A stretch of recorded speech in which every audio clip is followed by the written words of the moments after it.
আজ পবিত্র শাবান মাসের ৩ তারিখ। শাবান মাস, তারপরে রমজান মাস। রমজান মাস আমাদের খুবই কাছে চলে এসেছে। আল্লাহ রসুল সাল্লাল্লাহু আলাইহি সাল্লাম শাবান মাসেই প্রস্তুতি নিতেন, রমজানের প্রস্তুতি। আল্লাহ রসুল সাল্লাল্লাহু আলাইহি সাল্লামের প্রস্তুতি কেমন ছিল? আম্মা জান আয়েশা সিদ্দিকা রাদিয়াল্লাহু তাআলা আনহা বর্ণনা করেন, বুখারী শরীফের হাদিস, যে আল্লাহ রসুল সাল্লাল্লাহু আলাইহি সাল্লাম রমজানের পরে সব থেকে বেশি রোজা রাখতেন শাবান মাসে। কেন? রমজানের প্রস্তুতির জন্য। আল্লাহ রসুল সাল্লাল্লাহু আলাইহি সাল্লাম প্রতি বৃহস্পতিবার এবং সোমবারে রোজা রাখতেন, বুখারী শরীফের হাদিস। সাহাবী জিজ্ঞাসা করলেন, হে আল্লাহ রসুল, আপনি সোমবারে কেন রোজা রাখেন? সোমবারে আমি এই জন্য রোজা রাখি যে আমার সোমবারে জন্ম হয়েছে, তাই শুকরিয়াতান আমি রোজা রাখি। আপনি বৃহস্পতিবারে কেন রোজা রাখেন? আল্লাহ রসুল সাল্লাল্লাহু আলাইহি সাল্লাম উত্তর দিলেন, প্রত্যেক বৃহস্পতিবার সূর্য ডোবার সময় বান্দার নেক আমলগুলি আল্লাহ তাআলার দরবারে উঠানো হয়। তা আমি আশাবাদী এই জন্য যে আমার নেক আমল যেন রোজা রাখা অবস্থায় আল্লাহ তাআলার দরবারে ওঠে, সেই জন্য আমি প্রত্যেক বৃহস্পতিবারে রোজা রাখি। আল্লাহ রসুল শাবান মাসে রোজা রাখতেন, শাবান মাসের অধিকাংশ দিনে। কেন? আল্লাহ রসুলের কাছে জিজ্ঞাসা করলে আল্লাহ রসুল বললেন যে শাবান মাসে প্রায় দিনে আমি রোজা রাখি এই জন্য যে শাবান মাসের প্রত্যেক দিনেই বান্দার নেক আমল মাগরিবের আগে আল্লাহ তাআলার দরবারে উপস্থাপন করা হয়। সেই জন্য আমি শাবান মাসে রোজা রাখি বেশি বেশি। যাই হোক, আমাদের শাবান মাসে প্রস্তুতি নিতে হবে। রমজান কীভাবে কাটাবো, রমজান কীভাবে কাটানোর দরকার, গত বছর রমজানে কী কী দুর্বলতা ছিল, কী কী কমতি ছিল, এই বছর যেন এগুলি না থাকে, সেই চিন্তা চেতনা লালন পালন করা নিজের ভিতরে, এবং এই ব্যাপারে দৃঢ় প্রতিজ্ঞা করা যে গত বছর রমজান যেভাবে কাটিয়েছি, যতটুকু ইবাদত বন্দেগী করেছি, দৃঢ় প্রতিজ্ঞা করতে হবে এই বছর গত বছরের তুলনায় আরও বেশি ইখলাসের সাথে ইবাদত বন্দেগী করব ইনশাআল্লাহ। শাবান মাসের গুরুত্ব আছে, গুরুত্ব নাই তাও না।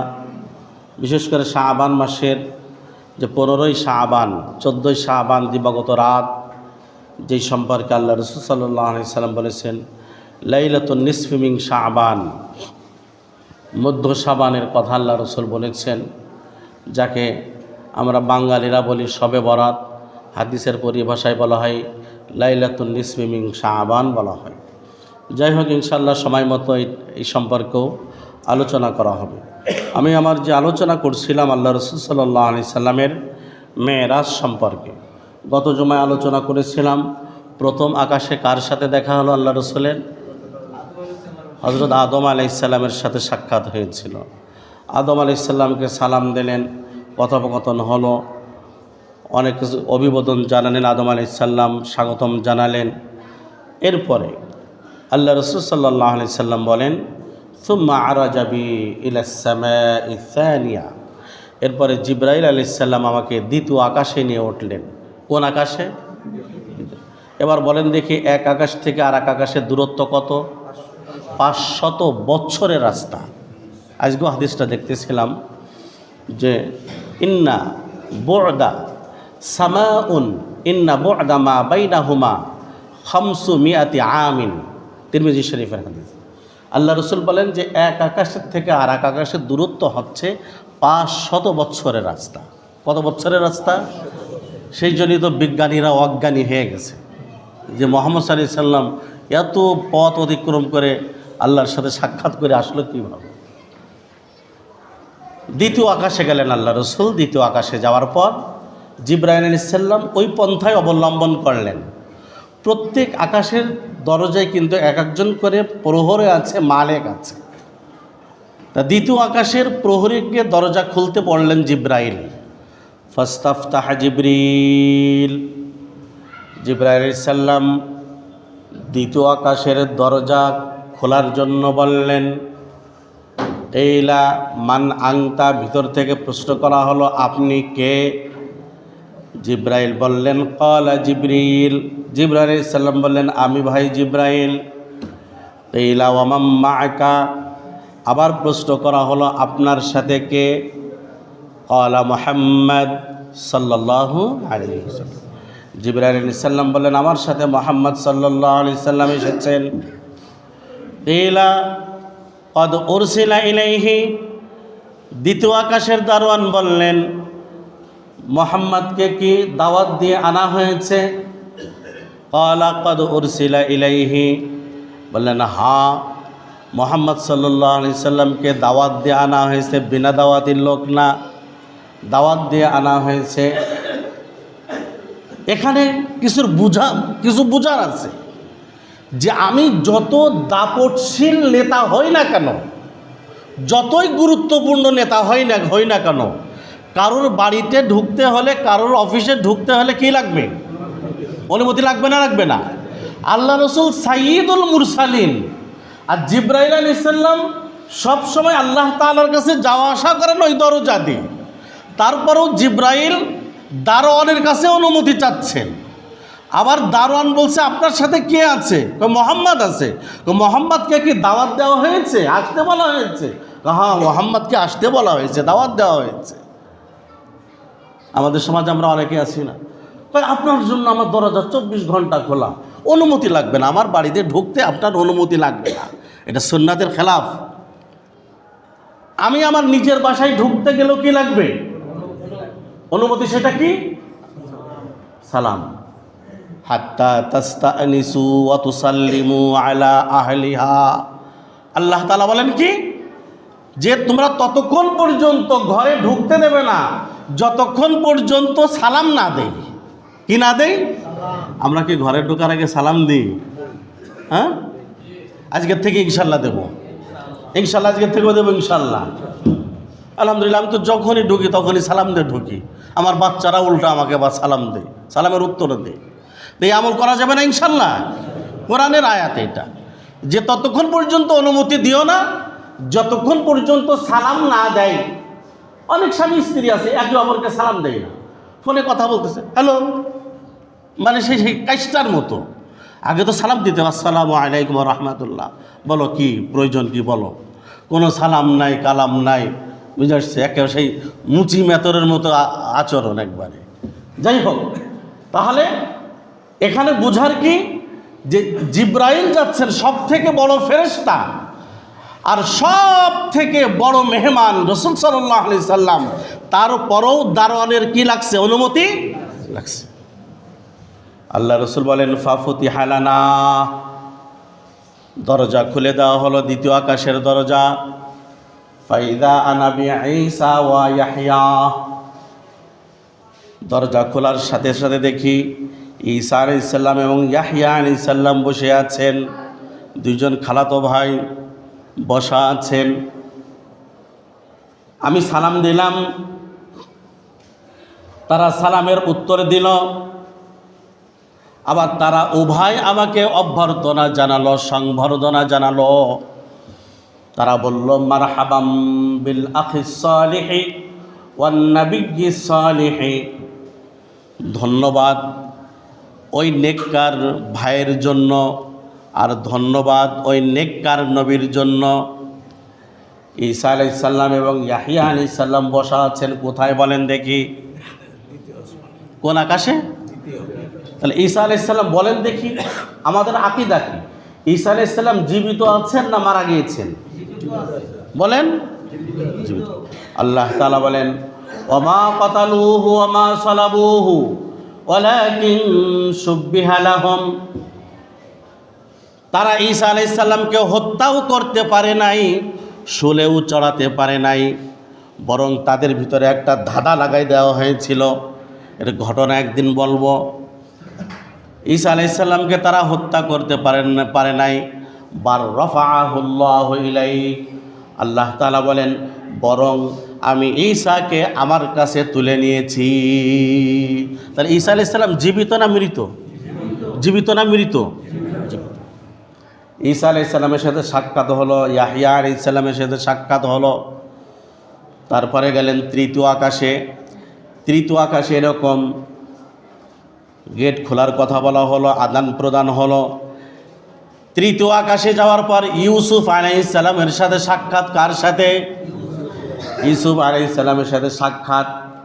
আল্লাহ রসুল বলেন, মুসলিম শরীফের 300 নম্বর হাদিস। কয় নম্বর হাদিস? বাসায় যে দেখে নিন, লম্বা হাদিস। মুসলিম শরীফের 300 নম্বর হাদিস। আল্লাহ রসুল বলেন, আমি দেখলাম ইউসুফ আলাইহিস সালাম বসে আছেন। ফাইদা কদ উতিয়া শাতরাল হুসনি। ইউসুফ আলাইহিস সালামকে দেখে আমি অবাক। আল্লাহ তাআলা পুরা পৃথিবীর মাখলুকাতকে যে সৌন্দর্য দিয়েছেন, আল্লাহ তাআলা ইউসুফ আলাইহিস সালামকে তার অর্ধেক সৌন্দর্য দিয়েছেন। এত সুন্দর ছিলেন ইউসুফ আলাইহিস সালাম যে মিশরের মহিলারা লেবু কাটার পরিবর্তে ইউসুফ আলাইহিস সালামের চেহারা দেখতে যে হাত কেটে ফেলেছে, এত সুন্দর। কিন্তু আল্লাহর হাবিব কত সুন্দর ছিলেন বলেন দেখি। আল্লাহর হাবিব সুন্দর ছিলেন কেমন? আল্লাহ রসুলের সাহাবা আব্দুল্লাহ ইবনে জাবের রাদিয়াল্লাহু তাআলা আনহু বলেন, পূর্ণিমার রাতে চাঁদ উঠল। একবার আমি চাঁদের দিকে তাকাচ্ছিলাম, একবার রসুলের দিকে চেহারার দিকে তাকাচ্ছিলাম। আমার কাছে মনে হচ্ছিল চাঁদের থেকে রসুলের চেহারা হাজার হাজার গুণ আরো সুন্দর। তিরমিজি শরীফের হাদিস। ইউসুফ আলাইহিস সালামের চেহারা দেখে মিশরের মহিলারা হাত কেটে দিয়েছে, কিন্তু ঈমান আনে নাই। কিন্তু আল্লাহ রসুলের চেহারা দেখে ঈমান এনেছে। তারপরে সাহাবায়ে কেরাম গলা কেটে দিয়েছে। কত বড় ব্যাপার! আল্লাহ রসুলের চেহারা আরো কত সুন্দর ছিল। আল্লাহ রসুল বলেন, এখানে ঘটনা আল্লাহ রসুল বলতেছেন যে শুনে রাখো, ইউসুফ আলাইহিস সালামের সাথে আমার সাক্ষাৎ হলো কি জন্য জানো? আল্লাহ তাআলা বলেছেন, জান্নাতীরা যখন জান্নাতে যাবে তখন আল্লাহ তাআলা প্রত্যেক জান্নাতীকে ইউসুফ আলাইহিস সালামের চেহারার মতো চেহারা বানিয়ে দেবেন। আমার মতো এরকম কালা থাকবে না, সুন্দর টসটসে সুন্দর। সে যে সুন্দর তার পরিচয় দুনিয়ায় দেওয়ার মতো না। এত সুন্দর, এত সুন্দর, এত সুন্দর। জান্নাতের যে স্ত্রীরা হবে হুর গেলমান, আল্লাহ রসুল বলেন তারা এত সুন্দর হবে, এত সুন্দর হবে যে 70 পর্দা কাপড়ের ভিতর দিয়েও তাদের গোশতের ভিতরের যে হাড্ডি আছে, হাড্ডির মগজ পর্যন্ত দেখা যাবে। জান্নাতের এত সুন্দর। আল্লাহ রসুল সাল্লাল্লাহু আলাইহি সাল্লাম যতটুকু বলেছেন সব বলেন নাই, সব বলেন নাই। আল্লাহ তাআলা বলেন হাদিসে কুদসি বুখারী শরীফের ভিতরে বর্ণিত, আ'দাতু লিইবাদিয়াস সালিহিন, আমি আমার নেককার বান্দাদের জন্য এমন নিয়ামত প্রস্তুত করে রেখেছি জান্নাতে, মালা আইনুন রাআত, কোনো চোখ কোনো দিন দেখে নাই, ওয়ালা উযুনুন সামিআত, কোনো কান কোনো দিন শোনে নাই, ওয়ালা খাতারা আলা কলবি বাশার, কোনো মানুষের মন সেটা কল্পনাও করতে পারে নাই। আমি তাদের জান্নাতে তাদের জন্য কি সৃষ্টি করে রেখেছি। জান্নাতে যেতে চাই আমরা? সবাই যেতে চাই, সবাই যেতে চাই। নামাজ পড়ে না নামাজ ছেড়ে? এবার একটু কথা কম হয়ে যাচ্ছে। জান্নাতে সবাই যেতে চাই না আমরা? কি নামাজ পড়ে না নামাজ ছেড়ে? নামাজ পড়ে নাকি? ফজরের নামাজও না পড়ে নাকি? বিসমিল্লাহ।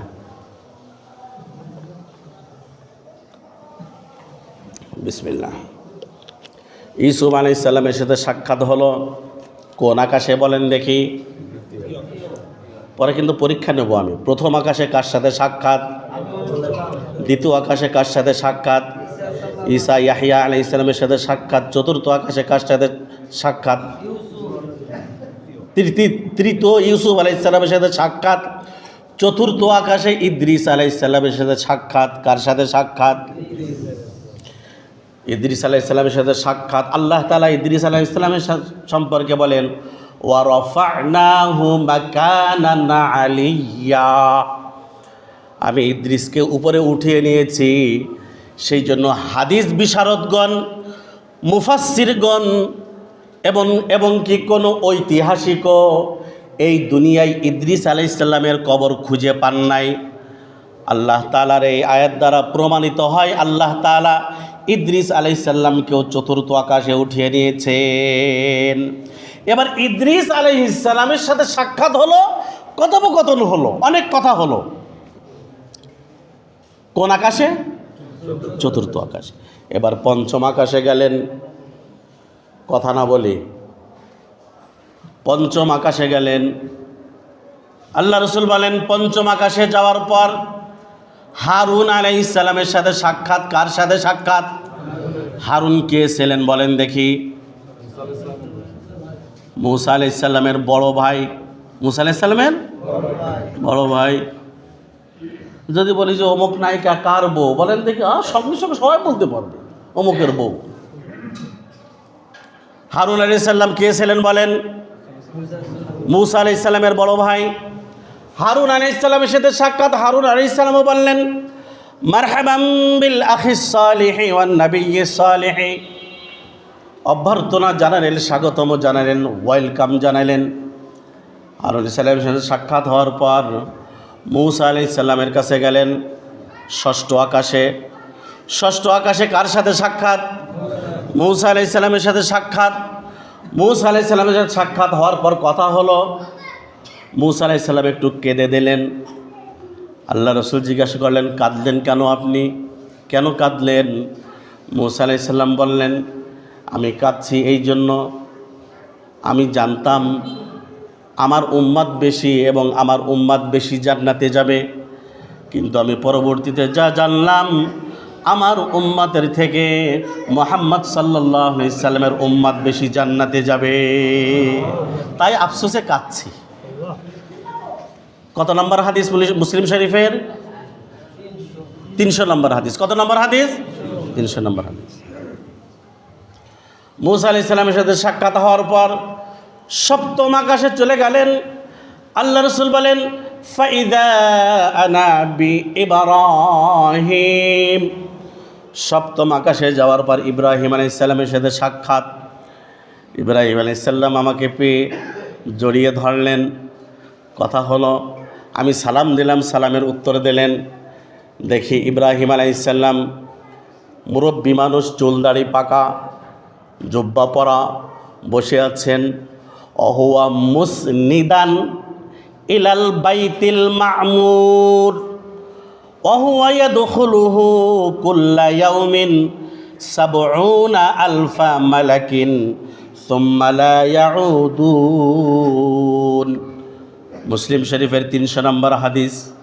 আল্লাহ রসুল বলেন সপ্তম আকাশে যে আমি ইব্রাহিম আলাইহিস সালামের সাক্ষাৎ পেলাম, দেখি ইব্রাহিম আলাইহিস সালাম বাইতুল মা'মুরের সাথে এরকম হেলান দিয়ে বসে আছেন। বাইতুল মা'মুর, বাইতুল মা'মুর কাকে বলা হয়? সপ্তম আকাশের উপরে একটা মসজিদ আছে। এই মসজিদটা ফেরেশতারা তওয়াফ করে। আল্লাহ রসুল বলেন প্রত্যেক দিন ৭০,০০০ ফেরেশতা তওয়াফ করে। আজকে যে ৭০,০০০ ফেরেশতা তওয়াফ করলো, কিয়ামত পর্যন্ত এই ৭০,০০০ ফেরেশতা আর তওয়াফ করার চান্স পাবে না। সুবহানাল্লাহ বলবেন না? তাহলে ফেরেশতা কত বলেন দেখি? আল্লাহ রসুল বলেন অহুয়া ইয়াদখুলুহু কুল্লা ইয়াউমিন ৭০,০০০ মালাকিন সুম্মা লা ইয়াউদুন। আল্লাহ রসুল বলেন এই বাইতুল মা'মুর যে তওয়াফ করে প্রত্যেক দিন কত হাজার? এই ৭০,০০০ আর কোনো দিন চান্স পাবেনি, কোনো দিন আর চান্স পাবে না। ইব্রাহিম আলাইহিস সালাম বাইতুল মা'মুরের সাথে হেলান দিয়ে বসে আছে। ইব্রাহিম আলাইহিস সালামের আশেপাশে ছোটো ছোটো বাচ্চারা আছে, খেলা করতেছে। ছোটো ছোটো বাচ্চারা, মসজিদে ছোটো ছোটো বাচ্চারা আসলে আমরা এমনভাবে ধমক মারি যে বাচ্চা পেশাব করে দিয়ে চলে যায়। ধমক না, বুঝাতে হবে।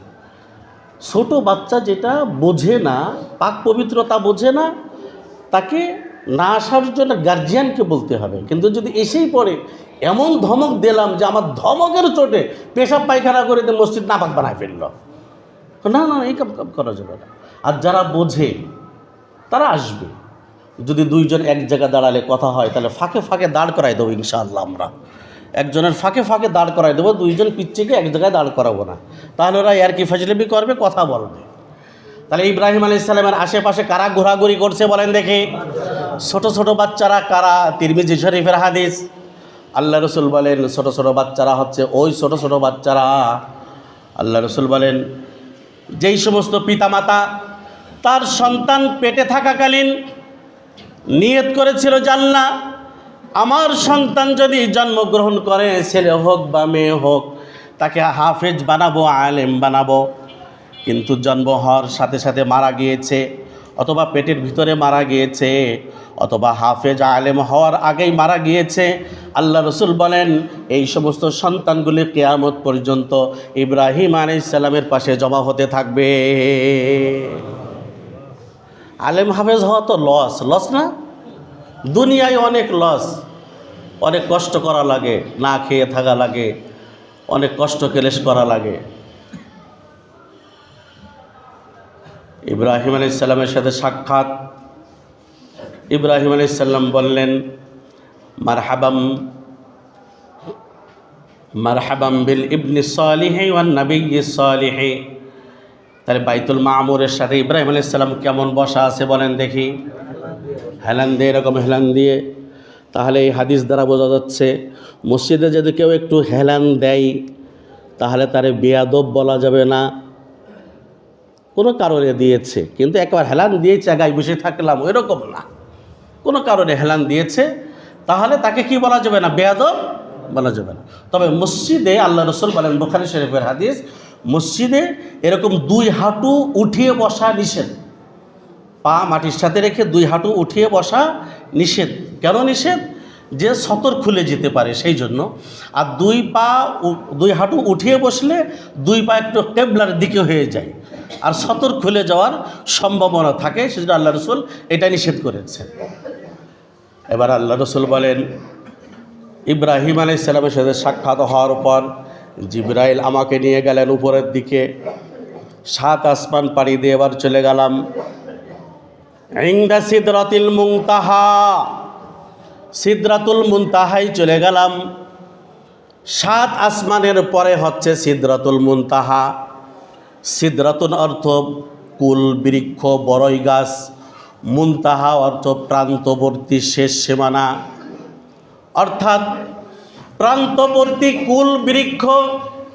বুখারী শরীফের হাদিস, আল্লাহ রসুল বলেন এই যে সিদরাতুল মুনতাহা, প্রান্তবর্তী কুল বৃক্ষ, এই বড়ই গাছের পাতা দেখলাম এক একটা পাতা হাতির কানের মতো বড় বড়, আর বড়ই গাছের এক একটা বড়ই, এক একটা কুল বড় বড় মটকার মতো। আল্লাহ রসুল বলেন এক একটা বড়ই বা এক একটা কুল এক একটা গোত্রের জন্য যথেষ্ট হয়ে যাবে। এত বড় গাছ দেখলেন আল্লাহ রসুল। এবার সিদরাতুল মুনতাহা, সিদরাতুল মুনতাহা মানে শেষ। তার মানে কি? জমিনের ফেরেশতারা ওই সিদরাতুল মুনতাহা পর্যন্ত যায় রিপোর্ট দেয়, আর সিদরাতুল মুনতাহার থেকে যে ফেরেশতা আছে তারা আল্লাহ পর্যন্ত যে রিপোর্ট দেয়। এই জমিনের ফেরেশতারা সিদরাতুল মুনতাহার পরে আর যায় না রিপোর্ট দিতে। রিপোর্ট পেশ করা হয় না? হয় না?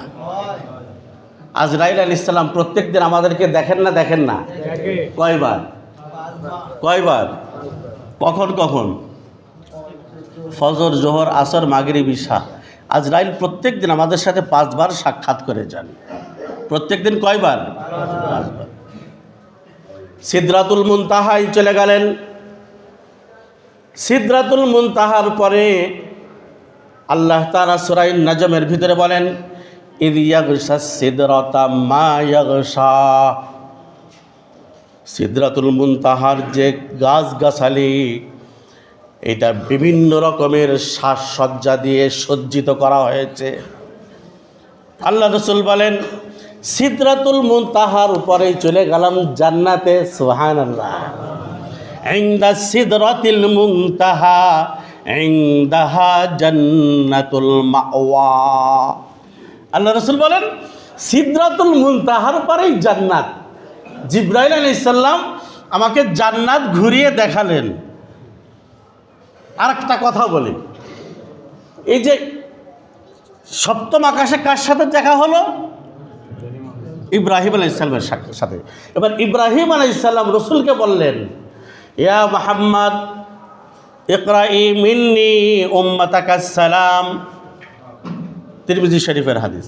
হে মুহাম্মদ সাল্লাল্লাহু আলাইহি সাল্লাম, আমি ইব্রাহিমের পক্ষ থেকে আপনার উম্মতকে আমার সালাম জানাবেন।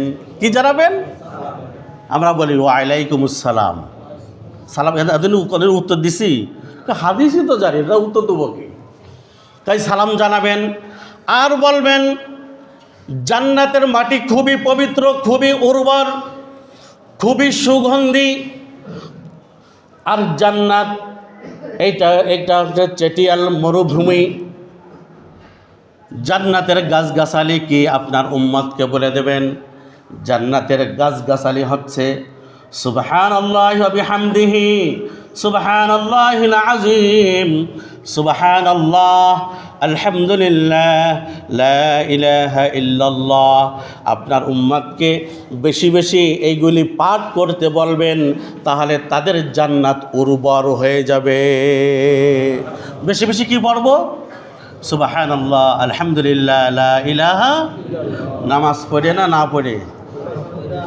হুজুর কথায় কথায় নামাজের কথা, নামাজ না পড়ে বললেন যেন হয় না। আল্লাহু আকবার। আল্লাহ রসুল জান্নাত ভ্রমণ করলেন, কাদেরকে দেখলেন তাও বলবো ইনশাল্লাহ। জাহান্নাম ভ্রমণ করলেন আল্লাহ রসুল, কাদেরকে দেখলেন তাও বলবো ইনশাল্লাহ। আল্লাহ রসুল একটা কথা বলে রাখি, আল্লাহ রসুল যে জাহান্নাম ভ্রমণ করলেন, জাহান্নামের ভিতরে আল্লাহ রসুল সাল্লাল্লাহু আলাইহি সাল্লাম বেশিরভাগ দেখেছেন নারীদেরকে। কাদেরকে? পুরুষের তুলনায় কারা বেশি? আল্লাহ রসুল মেরাজ থেকে এসে নারীদেরকে ডাকলেন কাবা চত্বরে, পর্দার ভিতরে ডেকে বললেন, ইয়া মাশারান নিসা। বুখারী শরীফের হাদিস। হে নারী সম্প্রদায়, তাসাদ্দাকনা, তোমরা বেশি বেশি দান সদকা করো। ইন্নী রাআইতু কুন্না আকসারা মিন আহলিন নার, আমি জাহান্নামে পুরুষের তুলনায় তোমাদেরকে বেশি দেখেছি। একজন প্রশ্ন করলো, হে আল্লাহ রসুল, নারীরা জাহান্নামে বেশি কেন? আল্লাহ রসুল উত্তর দিলেন, তুকসিরনাল লা'না, তুকসিরনাল লা'না, তোমরা বেশি বেশি গালিগালাজ করো, বেশি বেশি অভিশাপ দাও। কিছুর থেকে কিছু হলে স্বামীকে বলে তুমি মরতে পারো না, তুমি আমার দিতে পারো না, তুমি মরতে পারো না। সন্তানদেরকে গালিগালাজ করে। বলেন দেখি পুরুষের তুলনায় মহিলারা বেশি অভিশাপ দেয় না কম দেয়? বেশি দেয়। যারা বিবাহিত তারা বলতে পারবে এটা বেশি। আর একটা কারণ হচ্ছে অতাকফুরনাল আশিরা, তোমরা স্বামীর অকৃতজ্ঞ হও বারবার। 30 বছর বিয়ে করছে, 30 বছরের প্রত্যেকটা দাবি পূরণ করছে, হঠাৎ করে একটা দাবি পূরণ করতে পারে নাই, সব শেষ। বলবে কি, তোমার ঘরে 30 বছর আসছি আমি, বান্দির মতো খাটতে খাটতে জীবন শেষ, তুমি জীবনে আমার একটা কথা রাখলে না। বলে না? বলে না? যাদের বউ আছে একটু বলেন না, বলে না এরকম? তো আল্লাহ রাসূল বলতেছেন, বিসমিল্লাহ, যত বুজুর্গ হোক বউ, কোনোদিন শুনছেন কোনো পীর সাহেবের বউ পীর সাহেবের কাছে মুরিদ হয়েছে? শুনছেন? কোনোদিনও না। পীর সাহেবের মুরিদ আছে লক্ষ লক্ষ, কিন্তু বউরে কোনোদিন মুরিদ বানাতে পারে নাই। ও জিনিস মুরিদ হবে না, আজীব এক জিনিস। তা আল্লাহ রাসূল বললেন, তোমাদের বেশি জাহান্নামে যাবার কয়টা কারণ? 2টি কারণ। একটা কারণ হচ্ছে তোমরা বেশি বেশি অভিশাপ দাও, গালিগালাজ করো সেই জন্য। আর 2 নম্বর কারণ হচ্ছে তোমরা স্বামীর অকৃতজ্ঞ হয়ে যাও, কিছুর থেকে কিছু হলে তোমরা স্বামীকে ভুলে যাও, গালিগালাজ করো, সব নাশকর করো। তাহলে আল্লাহ রাসূল সাল্লাল্লাহু আলাইহি সাল্লাম মেরাজে যে জান্নাত জাহান্নাম ভ্রমণ করেছেন, কিছুক্ষণের জন্য দেখেছেন, তো অধিকাংশ জাহান্নামী কাদেরকে দেখেছেন? আল্লাহ রাসূল নারীদেরকে ডেকে বলছে, হে নারীরা, তাসাদ্দাকনা, যদি জাহান্নাম থেকে বাঁচতে চাও ইবাদত বন্দেগী করার পাশাপাশি বেশি বেশি দান সদকা করো। বেশি বেশি কি করো? দান সদকা করো। শুধু কি নারীরা দান সদকা করবে না, পুরুষদেরও করার দরকার আছে? আমি আজীব হয়ে যাই মাঝে মাঝে। মসজিদে ছেঁড়া টাকা দান করে, এমন টাকা দান করে যে ফকিরাও নেই না। কেশার সাহেব আছেন এখানে, সাক্ষী আছেন, কেশার সাহেব যেহেতু গোনেন এইগুলি। মসজিদে এমন ছেঁড়া টাকা, এত ময়লা টাকা দান করে, মনে হয় এই ময়লা টাকা কোনো আয়না ঘরে ছিল। আজি মসজিদে তসবি দান করতেছে। কোন তসবি? বাপ দাদা 14 পুরুষ তসবি জপছে বাসায় বসে বসে, তেল তেলে গেছে, ছাদ করে পড়ে গেছে। এই ময়লা তসবি, ছেঁড়া তসবিগুলি মসজিদে এনে ঝোলায় রাখতেছে। কী জন্যে? কয়েক বছর বাসায় পড়ার মতো কেউ আর নাই। মসজিদে ছেঁড়া কোরআন শরীফ দেই এই উম্মাতে মোহাম্মদী। আমাদের এখানে আছে, মসজিদ সামনে দেখায়, আমি বলছি যে পানির ভিতরে ফেলে দিতে। এমন কোরআন শরীফ দেই মসজিদে যে দেওয়ার আর জায়গা নাই, ছেঁড়া কোরআন শরীফ মসজিদে দেই। আজীব ব্যাপার। এ কোন ব্যাপার? আমাদের মন মানসিকতা পরিবর্তন হওয়ার দরকার আছে না নাই? মসজিদে কি ছেঁড়া কোরআন শরীফ দেবো না দামি এবং সব থেকে ভালো কোরআন শরীফ দেবো? আজীব ব্যাপার। তসবি দেখো ঘরে কতগুলি ঝোলানো আছে, ওই দেখেন দেখেন ফরিদ ভাই আপনার সামনে ঝোলানো আছে। তেল তেলে হয়ে গেছে, মনে কেউ তেল বিক্রি করতো আর তসবি টিপতো, সেই তসবিগুলি এখানে মসজিদে দিয়ে গিয়েছে। আজীব হয়ে যায় এগুলি। এগুলি কে টেপবে? আপনি যদি ইমানদার হয়ে থাকেন, আপনার জন্য দামি তসবি একটা কিনে দেওয়া দরকার ছিল আপনার। বুখারী শরীফের হাদিস, খেয়াল করেন, ভালো করে শুনবেন। আল্লাহ রাসূল বলেন, লা ইউমিনু আহাদুকুম হাত্তা ইউহিব্বা লিআখিহি মা ইউহিব্বু লিনাফসি। আল্লাহ রাসূল বলেন, ততক্ষণ পর্যন্ত তোমরা ঈমানদার হতে পারবে না যতক্ষণ পর্যন্ত নিজের জন্য যা পছন্দ করো অপর ভাইয়ের জন্য তা পছন্দ না করবে। খানা বাসি হয়ে গিয়েছে, পুরাতন হয়ে গেছে, কাজের বোয়ারে দিয়ে দেই, কেন? খাইতে পারতেছে না, আমি খাইতে পারতেছি না। সাবধান, এই সমস্ত কাজ করবেন না। যেটা নিজে খেতে পারবেন সেটা অন্যকে দেবেন, যেটা নিজে ব্যবহার করতে পারবেন সেটা অন্যকে দেবেন। জামা ছিঁড়ে তেনা তেনা হয়ে গেছে, ফকির মিসকিনকে দান করেন, কেন? এটা আপনি ফকির মিসকিনকে দান করবেন? ফকির মিসকিনকে দান করবেন, আপনি ভালোটা দান করতে পারেন না? আল্লাহ তাআলা কি বলেছেন? লান তানালুল বিররা হাত্তা তুনফিকু মিম্মা তুহিব্বুন।